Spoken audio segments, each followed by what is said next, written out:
Apple took a major step towards supplying its own smartphone chips with the purchase of Intel's modem chip business. The deal, announced Thursday, is valued at $1 billion.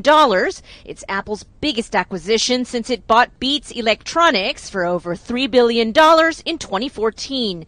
2,200 Intel employees will join Apple as part of the deal.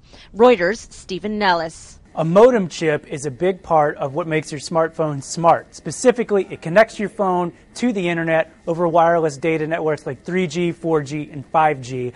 So it's a big component of the phone, but Apple has always had to rely on outside companies to supply it. Specifically, for a long time it relied on Qualcomm. Apple got in a huge legal fight with Qualcomm, and over the past year or so actually turned to Intel to be its sole supplier. Meanwhile, some of Apple's biggest rivals, like Huawei and Samsung, have their ability to make their own modems so they don't have to rely on an outside firm like Qualcomm or Intel. Apple CEO Tim Cook has said in the past that the company wants to control the primary technologies behind the products it makes.